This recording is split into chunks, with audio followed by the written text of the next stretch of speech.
Yes, be ready. One, two, three, start. I listened to the speeches delivered yesterday and today with respectful attention. I have no reason to complain about the method or the manner of any of these speeches. In fact, I am grateful to the members who are sitting on this side or on the other for the kind words that they have said. That presents an opportunity for review and scrutiny of the acts and omissions of a ministry. I feel on the whole heartened by the general approval that has been given by this House in the course of the past 7 hours to the working of the ministry. I see every reason why there should be more of cooperation and more of understanding between us. So far as the objectives are concerned, I think there can be no difference of opinion between any two sections or two members of this House.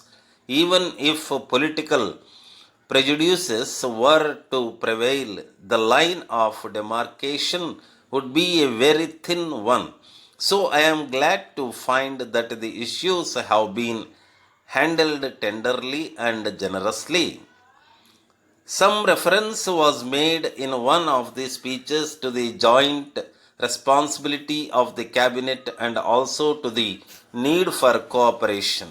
There has, I presume, never been any doubt about the joint responsibility of the cabinet.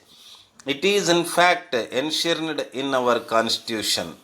All matters of policy, especially the major one, are considered and settled by the cabinet. Nevertheless, a large field is left to the ministry where it has to exercise its discretion, but the principle of joint responsibility is not in any way jeopardized thereby.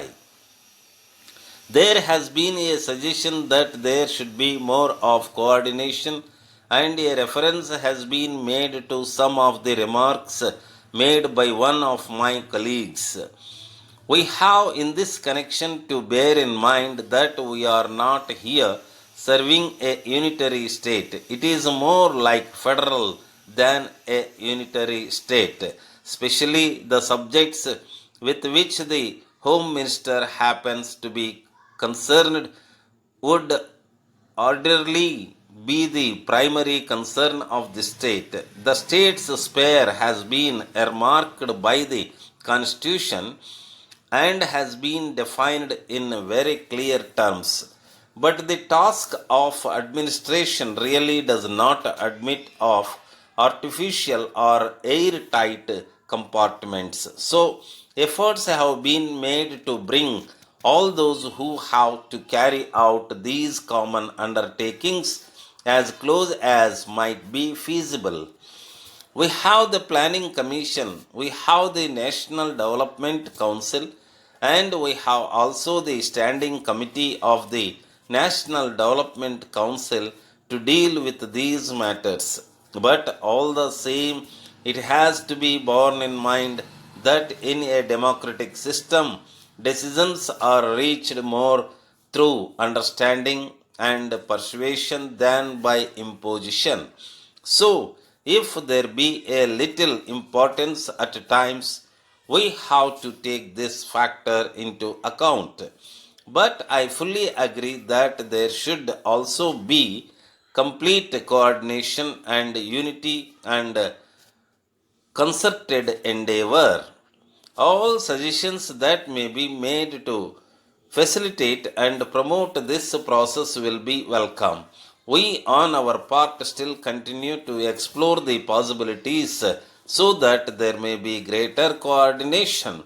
I referred to the agency through which this Parliament has to function. It is an obvious fact that our laws might have significance and can prove effective only when we have an efficient agency, when we have men of probity, integrity, and ability to carry out the provisions of acts and other directions, that might be issued. It is, however, worth remembering that in our country, in spite of the fact that we have achieved freedom only recently, dear sirs, we acknowledge receipt of your letter of 20th instant. We will confirm receipt of all the articles after check by our stores department. We invite your kind attention to our earlier letter of the 12th ultimo, pointing out, amongst others, the defects in packing at your end. We wish to remind you that poor packing with inadequate padding inside, especially for the vital articles like test tubes, gas jars, common balances, etc., is resulting in breakages and slight bends to metallic instruments. As you are aware, these are intended for use in the laboratories of schools and colleges. Unless we supply standard articles in good condition, we will driving the institutions to look to other suppliers. We will therefore be obliged if you can ensure adequate padding within the boxes and strong packing outside too.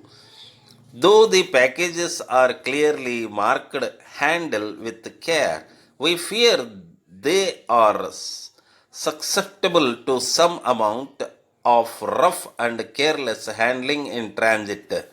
We request you to take adequate precautions in this regard. Just now we received intimation that some of the articles sent by you direct on our advice at one of our old customers are being returned to us.